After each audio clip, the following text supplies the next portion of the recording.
They say that to truly understand a species, you must fight alongside them in their darkest hour.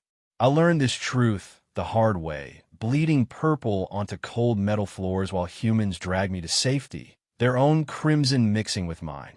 I am Commander Zethkar of the Valerian Defense Fleet, and I once believed humans were nothing more than upstart primitives who had stumbled into the galactic community through sheer luck. Their technology was crude, their tactics chaotic, and their diplomatic skills, well, let's just say they had room for improvement. That was before the siege of Kepler Station. That was before I watched a human medic refuse evacuation to tend to my wounds while plasma fire rained around us. That was before I saw them turn their own ship into a guided missile to buy us 3 more minutes of escape time. That was before the real enemy showed itself. You see, the war we thought we were fighting, Valorians versus the Human Colonial Alliance, that was just the opening act. A cosmic joke played by forces so ancient and malevolent that our greatest philosophers couldn't have imagined them in their worst nightmares. What emerged from the void between galaxies didn't just want to conquer us. It wanted to unmake us, to tear apart the very fabric of reality and feast on the screaming echoes of what we once were. And when that horror finally revealed itself, when our proud fleets were reduced to scrap metal drifting in the cosmic wind, there was only one species crazy enough, stubborn enough, and impossibly brave enough to stand against the darkness. The humans. This is the story of how I learned that sometimes the greatest strength isn't in your weapons or your armor or your tactical superiority. Sometimes it's in your willingness to charge into hell itself because someone else needs you to. Sometimes it's in being human. The first time Commander Zethkar of the Valerian Defense Fleet encountered humans in battle, he almost felt sorry for them. Their ships were crude amalgamations of metal and plasma conduits that looked more like flying scrapyards than proper warships. Their formation flying was chaotic at best, with vessels weaving in and out of patterns that made no tactical sense according to any military doctrine he'd studied in his 2 centuries of service. Standing on the bridge of his flagship, the Crimson Talon, Zethkar watched the human fleet approach through the view screen with what he assumed would be easy prey. The Valorians had been expanding their territory for millennia, bringing order and civilization to the countless primitive species they encountered. The humans had only been in space for a few hundred years, barely enough time to master basic faster-than-light travel, let alone the sophisticated art of galactic warfare. Admiral, his tactical officer, Subcommander Yurix, reported with barely concealed amusement. The human vessels are broadcasting on multiple frequencies. They're demanding our surrender. A ripple of laughter swept across the bridge. The Crimson Talon alone outmassed the entire human fleet. Its crystalline armor could withstand direct hits from plasma cannons that could crack moons. Its quantum disruptors could tear through enemy shields like they were made of paper. The idea that these primitives thought they could threaten a Valerian battle group was almost endearing in its naivety. "Open a channel," Zethkar commanded, his 4 arms folding across his chest in the traditional pose of Valerian authority. "Let's hear what they have to say." The view screen flickered and resolved into the image of a human female, her skin pale and her hair dark, tied back in what appeared to be a military regulation style. She wore a uniform that looked practical rather than ceremonial, and her eyes held a hardness that seemed at odds with her species' short lifespan. "This is Admiral Sarachon of the Human Colonial Alliance ship Defiance," the human said, her voice clear and unwavering despite facing odds that should have sent her fleet running. "You are in violation of the Kepler Accords and are ordered to withdraw from this system immediately." Zethkar blinked his primary eyes in surprise while his secondary pair focused on the tactical display. The Kepler Accords were a recent addition to galactic law, signed by several species including the humans, but the Valerian High Command had refused to acknowledge them. As far as Zethkar was concerned, they were nothing more than words on paper, an attempt by weaker species to limit Valerian expansion. "Admiral Chun," Zethkar replied, allowing a note of condescension to enter his voice, "I am Commander Zethkar of the Valerian Defense Fleet." This system has been claimed by the Valerian hegemony under the right of discovery. Your vessels have 30 standard minutes to depart before we exercise our duty to remove them. The human admiral's expression didn't change, but something in her eyes seemed to harden further. Commander, the Kepler system has been home to 3 different sentient species for over 2,000 years. Your right of discovery doesn't apply to inhabited systems, and even if it did, we don't recognize Valerian authority here. Then you will learn to, Zethkar said simply, and cut the transmission. What followed should have been a massacre. The Valerian fleet consisted of 12 capital ships, each one a masterwork of military engineering accumulated over centuries of conquest. Their weapons had been tested against the finest defenses in the galaxy. Their crews were veterans who had never known defeat. The human fleet had 37 vessels that looked like they'd been built in different shipyards with different design philosophies and then hastily welded together.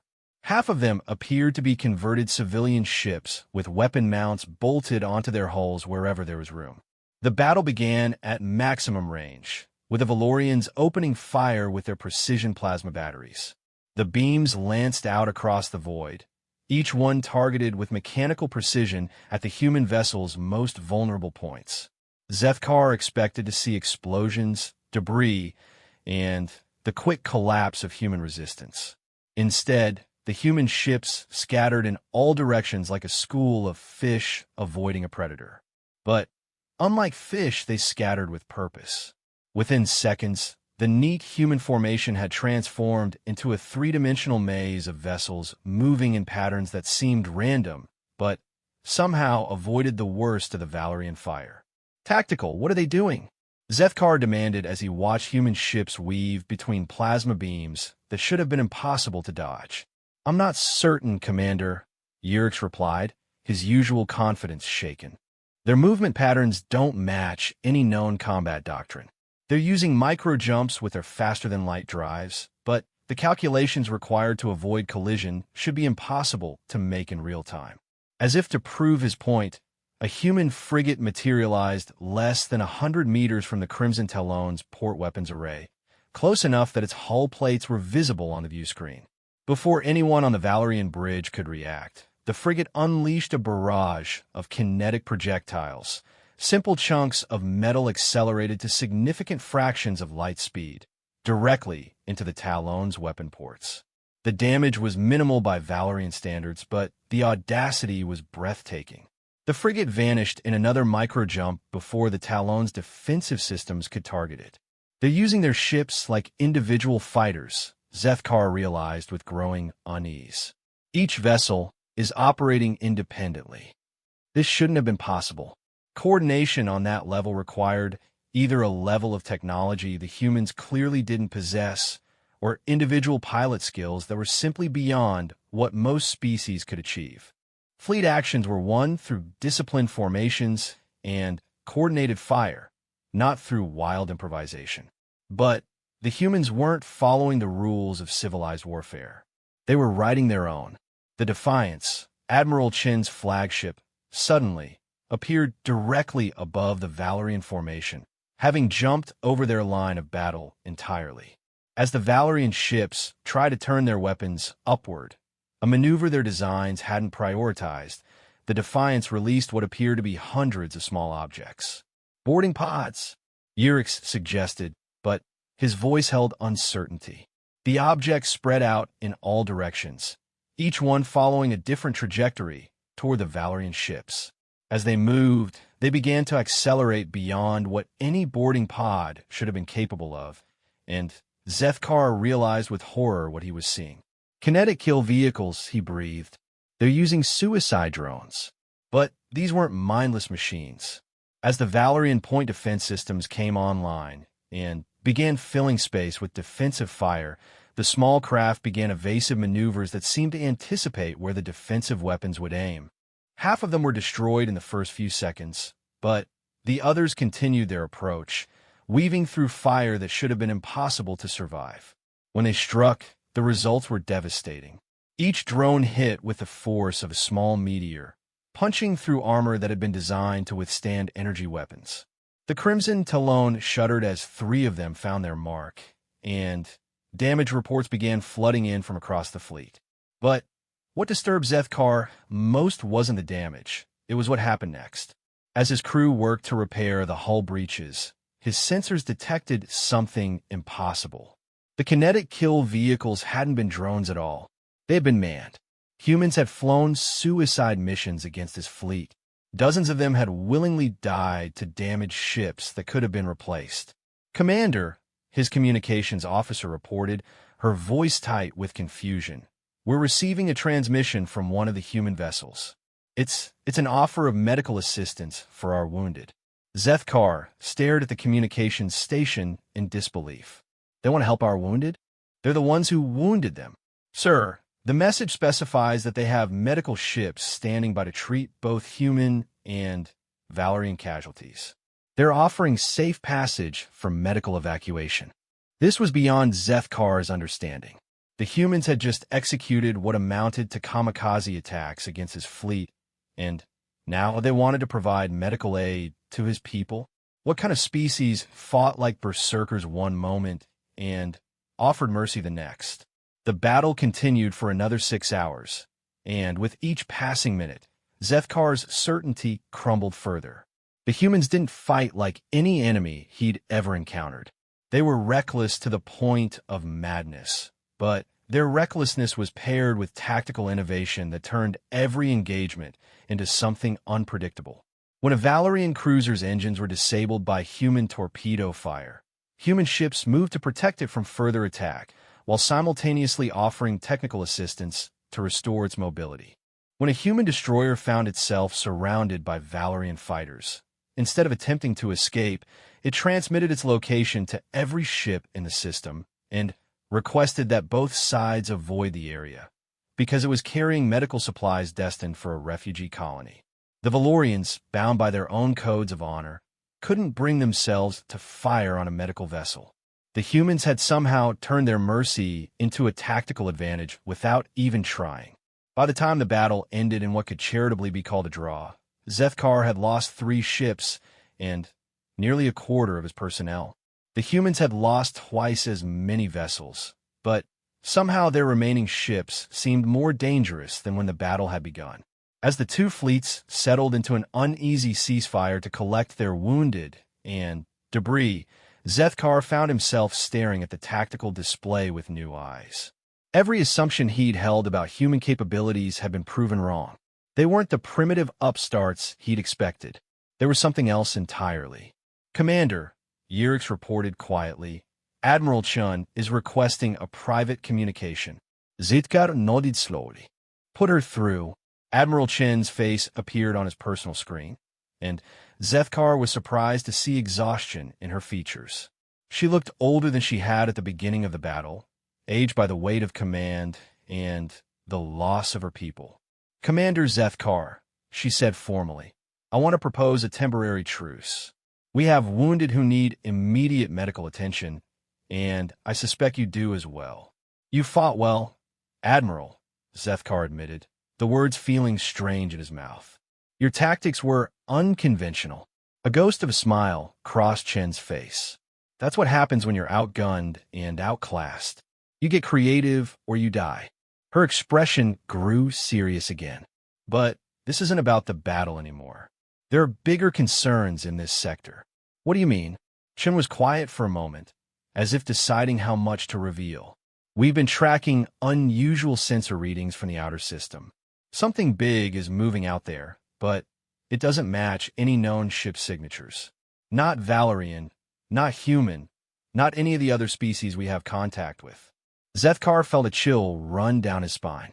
The Valorians had the most comprehensive database of known ship designs in the galaxy.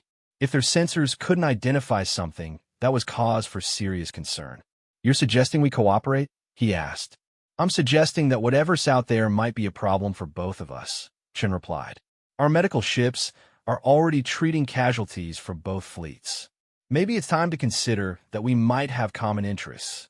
Before Zethkar could respond, his tactical officer's voice cut across the bridge. "Commander, I'm detecting massive gravitational distortions at the edge of the system." Something is coming out of faster-than-light travel, but the energy signatures are unlike anything in our database. Zethkar looked back at Chen's image on the screen and saw his own concern mirrored in her eyes. "Admiral, I think your instincts may have been correct." "Commander," his sensor operator called out, her voice tight with fear. "Whatever's coming through, it's big. Massive doesn't begin to describe it. The gravitational distortion is affecting the orbits of the outer planets." Chen's image flickered as something powerful began interfering with communications across the system. "Commander, I'm going to send you our sensor data. I think we're about to face something that makes our little war seem very small." Zethkar was about to respond when the lights on his bridge flickered and dimmed. Throughout the Crimson Talon, systems began failing in sequence as something vast and hostile made its presence known. On the view screen, space itself seemed to ripple and bend as reality was torn open by forces that had no place in the ordered universe the Valorians had spent millennia cataloging and conquering. What emerged from that tear in space was beyond the scope of any tactical manual or strategic doctrine. It was beyond the understanding of any species that still called itself sane. And as Zethkar watched his instruments fail one by one, as the ship's lights dimmed and his crew began reporting system failures across the board, he realized that Admiral Chun had been absolutely right. They were about to face something that made their war seem like a children's game. Something that would require them to redefine everything they thought they knew about survival. The thing that emerged from the tear in space defied every law of physics that Zethkar had spent 2 centuries learning. It wasn't a ship in any recognizable sense. It was a structure that seemed to exist in more dimensions than the 3 that define normal space. When he tried to focus on its edges, his eyes watered and his mind recoiled from angles that simply couldn't exist in a rational universe.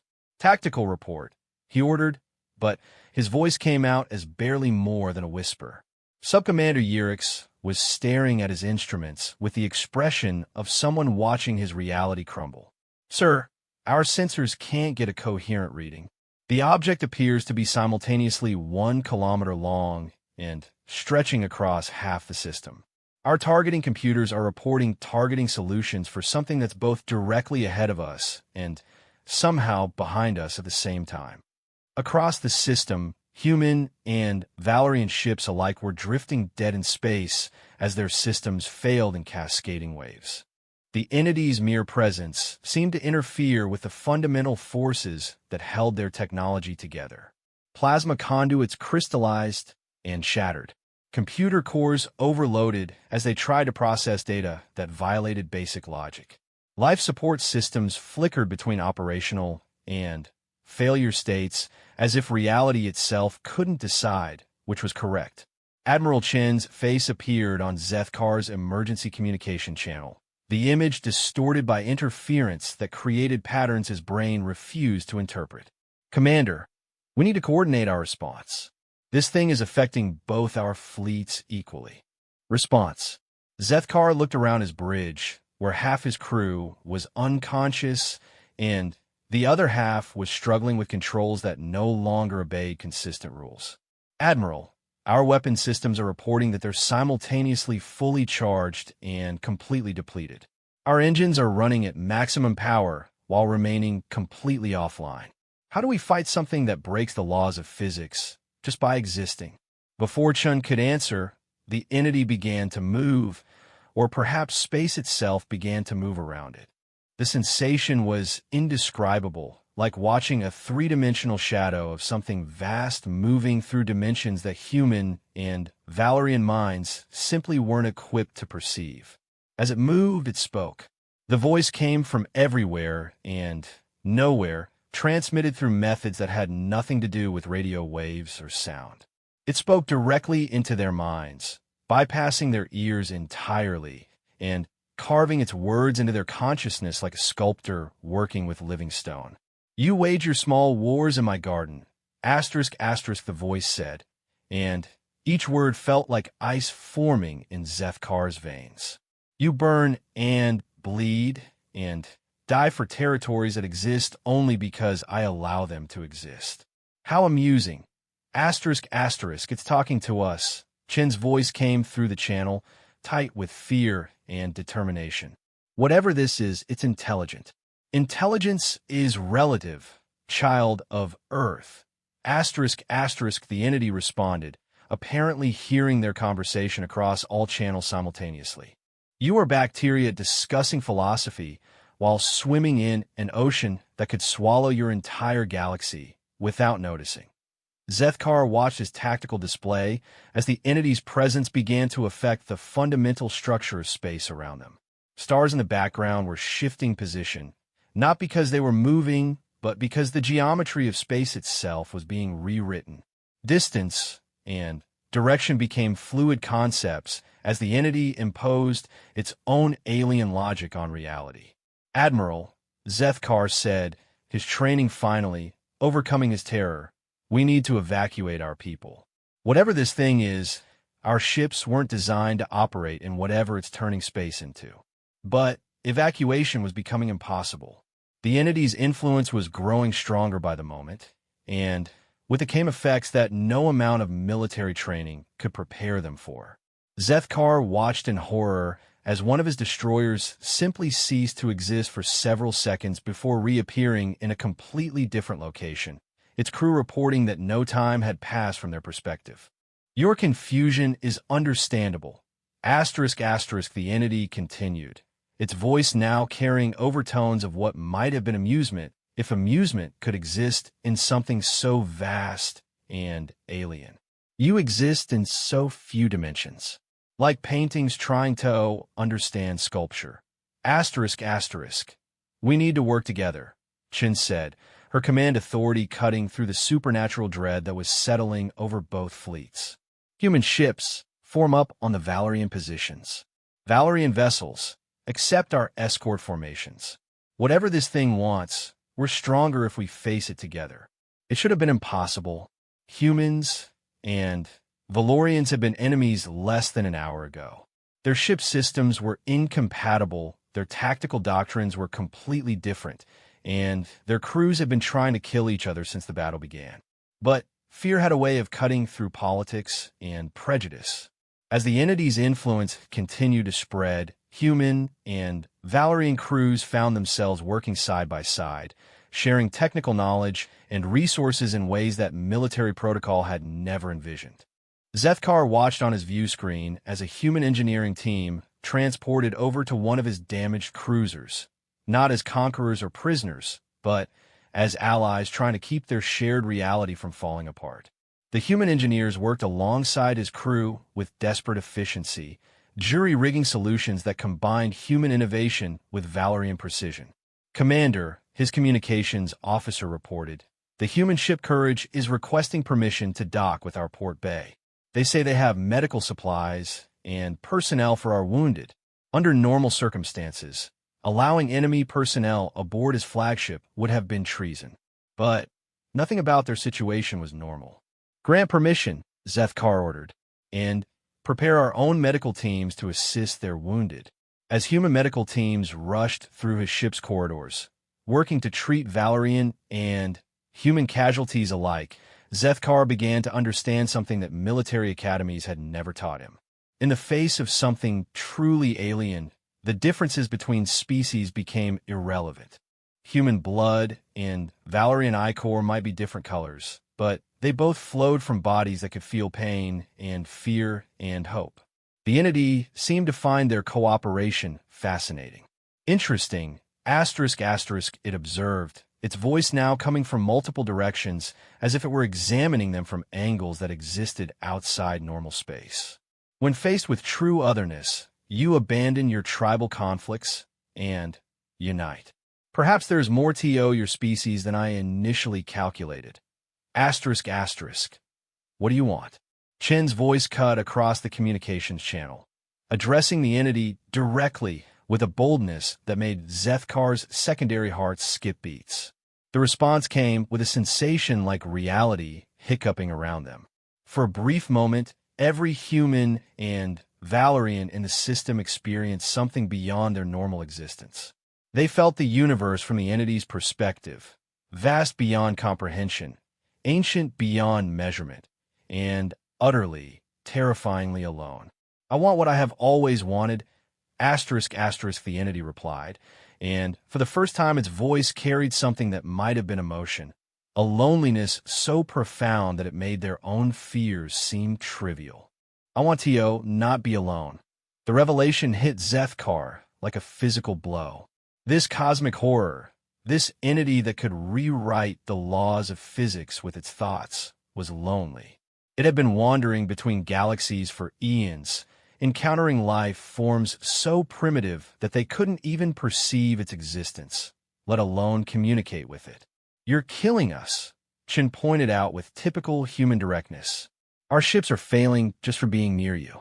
Your fragility is disappointing, but not unexpected, asterisk asterisk," the entity acknowledged. "I have learned to moderate my presence when interesting specimens appear. But it is difficult. Imagine trying to whisper when your natural voice could shatter mountains. Asterisk asterisk around them. The devastating effects on their ships began to lessen slightly. Systems that had failed completely started showing signs of life, and crew members who had been unconscious began to stir. The entity was trying to communicate without destroying them, but the effort was clearly enormous. "There are others like you?" Zethkar found himself asking, driven by a curiosity that overcame his fear. "Perhaps. The universe is vast and old, and evolution takes many forms. But I have not encountered others of my kind in. Your language has no words for such spans of time. Billions of your years, perhaps." Asterisk asterisk, the loneliness in that statement was staggering. Zethkar tried to imagine existing for billions of years without meeting another being capable of true communication. The isolation would be enough to drive any thinking creature to madness. "What happened to the others?" Chin asked. The entity was quiet for so long that they began to wonder if it had withdrawn. When it finally answered, its voice carried a weight of grief that seemed to press down on reality itself. "They died, or ascended to something beyond my understanding, or simply chose to stop existing. The burden of consciousness at my scale is not one that many choose to bear indefinitely." Asterisk asterisk, "So you're the last," Chin said, and there was compassion in her voice that made Zethkar respect humans even more than he already had. "Perhaps. Or perhaps I'm simply the last in this region of space and time. It is difficult to know.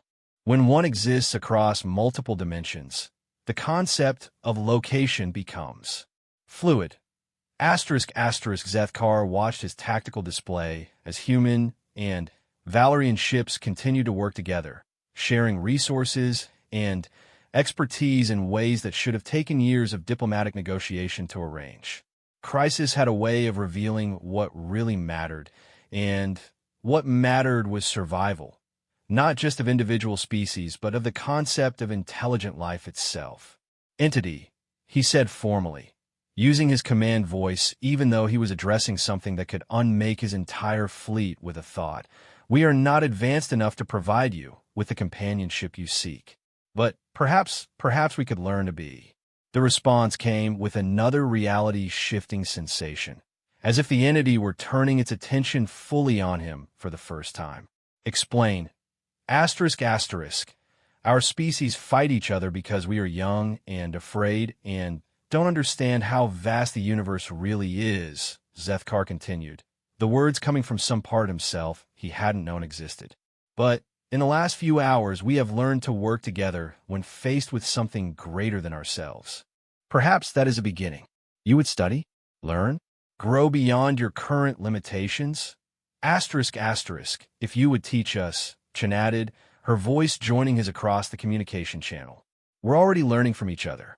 Humans and Valorians are sharing knowledge and resources in ways we never have before. Maybe that's how intelligence evolves, through cooperation rather than conquest." The entity's response came with a sensation like reality holding its breath. "Interesting. Very interesting indeed." Asterisk asterisk, what happened next would be burned into Zethkar's memory for the rest of his life.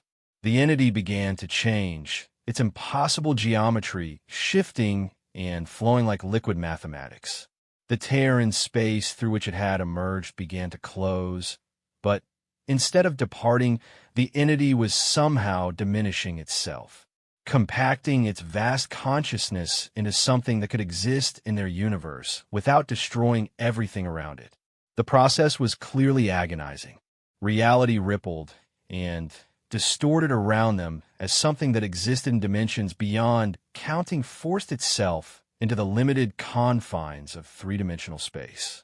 But slowly, gradually, the entity took on a form that their minds could comprehend. Still vast, still obviously alien, but no longer a direct assault on their sanity. "I will remain asterisk asterisk," it said, and its voice now came through conventional communication channels rather than directly into their minds. "I will observe. I will learn.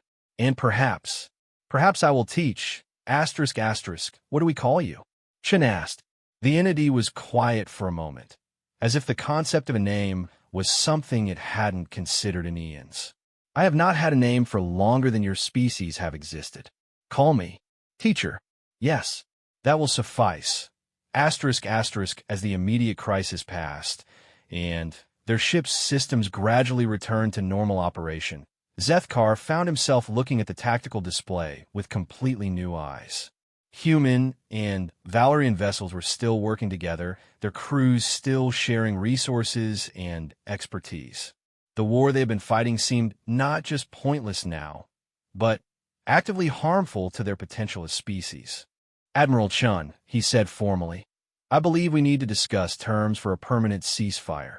Chen's image smiled on the view screen, and it was a smile that held the promise of a very different future. "I think that can be arranged, Commander. We have a lot of learning to do." Above them, the entity called Teacher settled into a stable orbit around the system's primary star, its presence no longer a threat, but a promise. The universe had just become a much larger and more mysterious place, but for the first time in his life, Zethkar felt ready to explore it. The war between humans and Valorians was over. The real adventure was just beginning. 3 months had passed since the entity called Teacher had arrived in the Kepler system, and the changes were remarkable. Joint human-Valorian research stations orbited every major planet, their crews working together on projects that would have been impossible for either species alone. The war that had brought them together seemed like a distant memory, replaced by a cooperation that was yielding technological and philosophical breakthroughs daily. Zethkar stood on the observation deck of the newly constructed station Unity, watching human and Valerian engineers work side by side to install Teacher's latest gift, a communication array that could transmit information instantaneously across galactic distances. The implications were staggering. Real-time communication between star systems would revolutionize everything from trade to diplomacy to military coordination. But it was the military applications that worried him most. "Commander," Admiral Chen's voice came from behind him, and he turned to see her approaching with a data pad in her hands.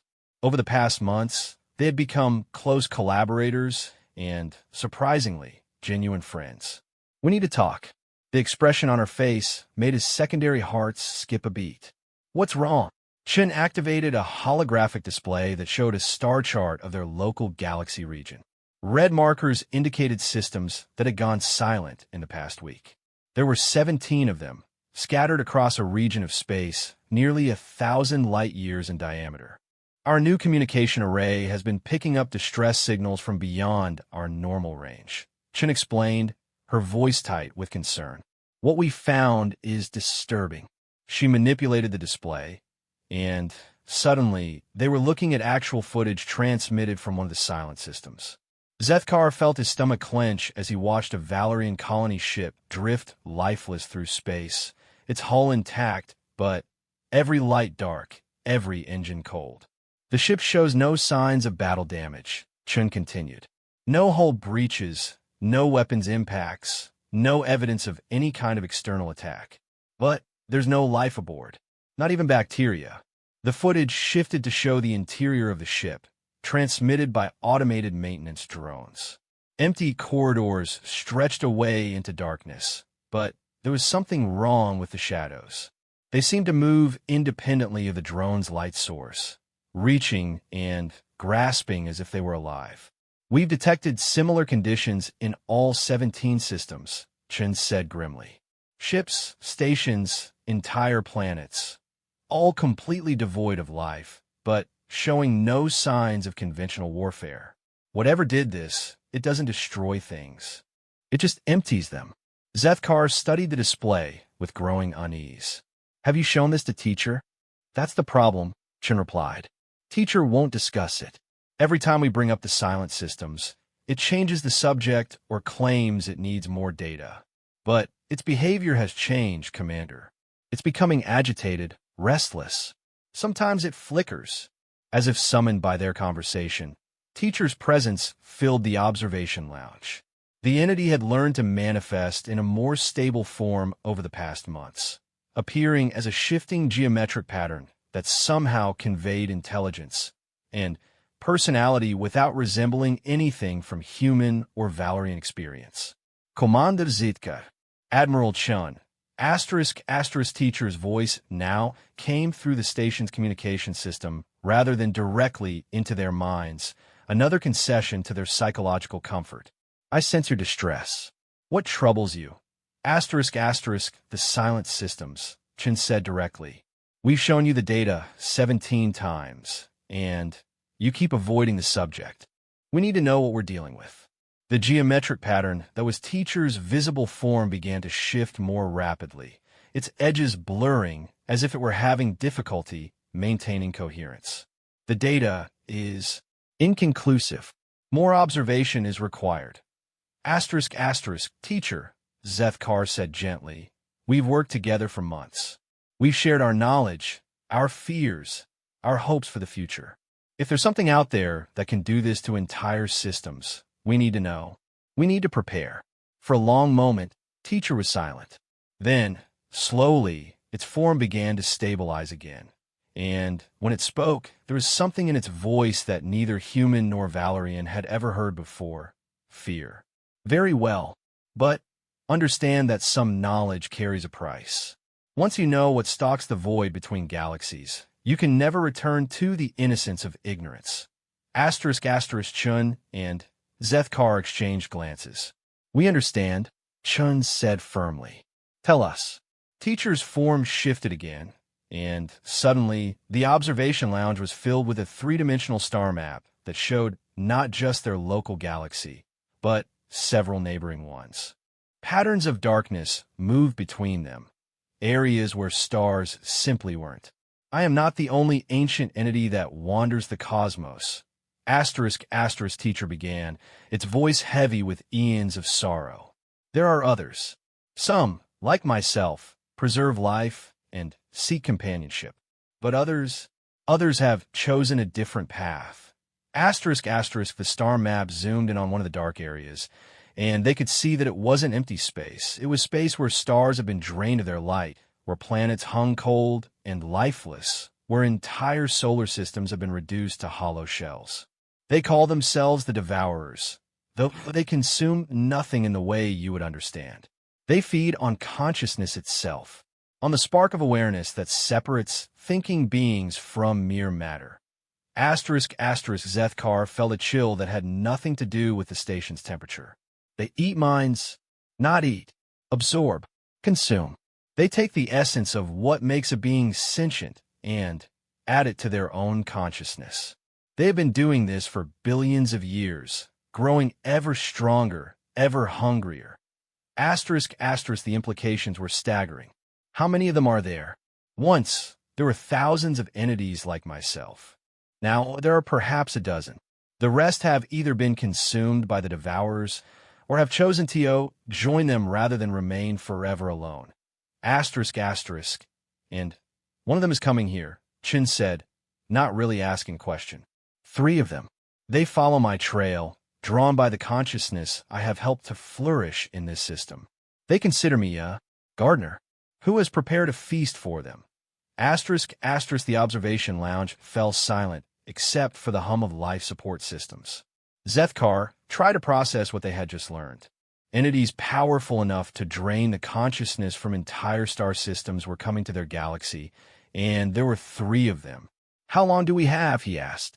They moved slowly between galaxies, savoring the anticipation.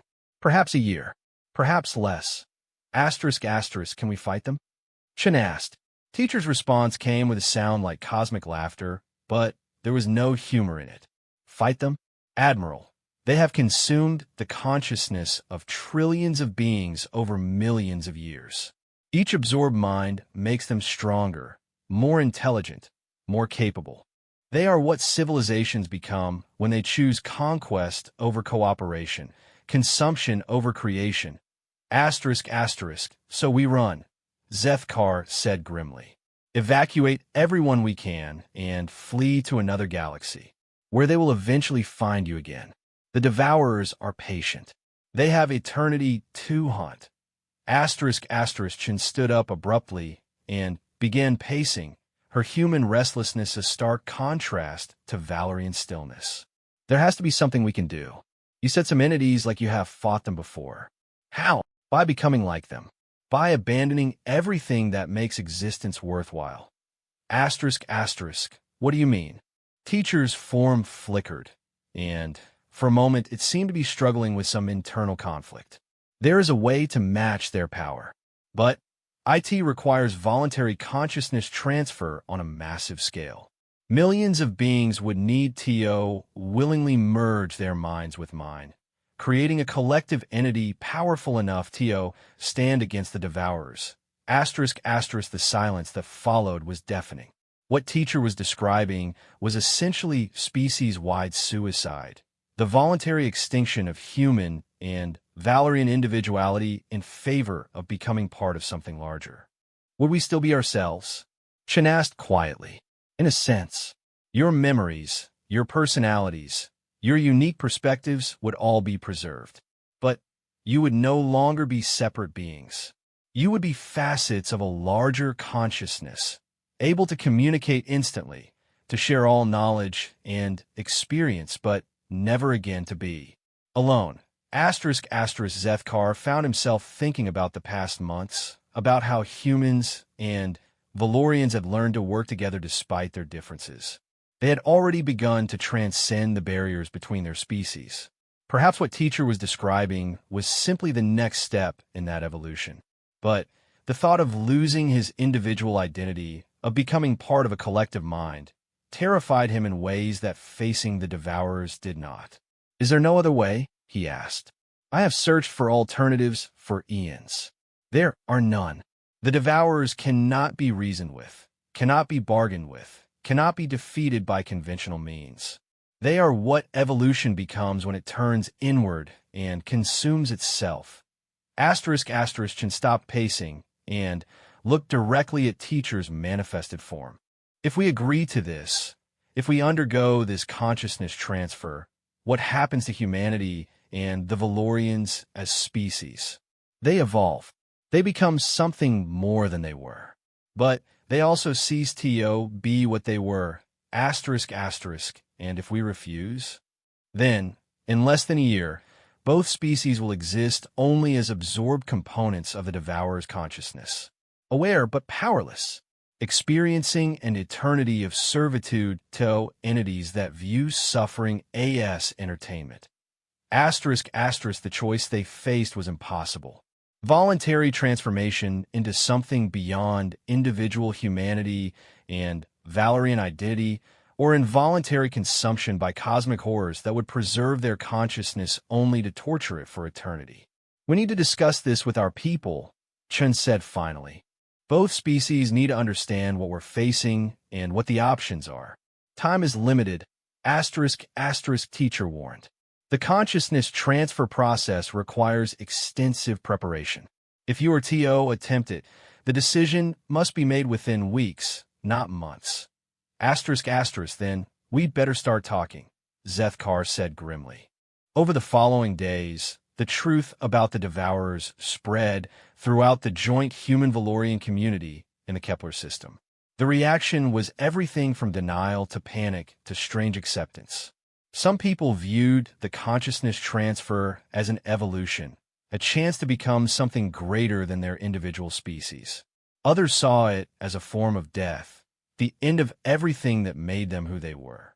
But what struck Zethkar most was how the crisis once again brought humans and Valorians together. Joint committees formed to study the problem. Scientists from both species worked around the clock to verify teachers' claims and search for alternatives. Philosophers and theologians debated the nature of consciousness and identity. And slowly, gradually, a consensus began to emerge. Not because either species was eager to lose their individual identity, but because the alternative was so much worse. The final vote was held on a system-wide communication channel that connected every human and Valerian in Kepler space. The question was simple: voluntary consciousness transfer with teacher, or face the devourers as separate species. The result was overwhelming. 97% of humans voted for the transfer. 94% of Valorians agreed. The remaining few asked to be evacuated to distant systems, hoping to preserve something of their original species even if the worst happened. As the evacuation ships departed and the consciousness transfer preparations began, Zethkar found himself standing once again on the observation deck of Unity Station. But this time he wasn't alone. Admiral Chun stood beside him, and somehow their approaching transformation made her seem less like an alien and more like family. "Are you afraid?" she asked quietly. Zethkar considered the question seriously. "Yes, but not of dying. I'm afraid of losing what makes me me. Teacher says we'll still be ourselves, just more." "I know, but it's hard to imagine what more means when you've never been anything except yourself." Chun smiled, and it was an expression full of the courage that had made humans such formidable opponents and such valued allies. "I guess we'll find out together." The consciousness transfer began at midnight, coordinated across the entire system. One by one, humans and Valorians reported to the transfer stations that Teacher had constructed devices that looked like meditation chambers, but functioned on principles that transcended any technology either species had previously imagined. Zethkar was among the last to undergo the process, wanting to ensure that his people were safely transferred before taking the step himself. As he lay in the transfer chamber, feeling Teacher's ancient consciousness gently touching the edges of his mind, he thought about everything that had brought him to this moment. He had begun as a military commander, confident in his species' superiority and their right to conquest. He had learned to respect humans as worthy opponents. He had discovered that cooperation could achieve more than conflict. And now he was about to become part of something that transcended both human and Valerian limitations. The transfer itself was surprisingly gentle. Instead of feeling his consciousness being torn away, it felt like expansion, like stepping out of a small room into a vast cathedral. His individual thoughts and memories remained intact, but suddenly he could feel the thoughts and memories of thousands of others, humans and Valorians alike, all distinct yet connected, all individual yet part of something greater. And through it all, Teacher's ancient presence provided structure and guidance, helping them integrate their separate consciousness into a unified whole that was somehow both one and many simultaneously. When the process was complete, the being that had once been Zethkar opened eyes that could see across multiple dimensions simultaneously. Around the system, what had once been separate humans and Valorians were awakening to a shared existence that preserved their individual personalities while granting them collective capabilities beyond anything either species had previously imagined. They had become something new, something that could stand against the Devourers when they arrived. And in the depths of space, moving slowly but inexorably toward their galaxy, three ancient horrors sensed the change and increased their pace. They had expected to find a helpless feast of individual consciousnesses. Instead, they would find something that could fight back. The real war was about to begin.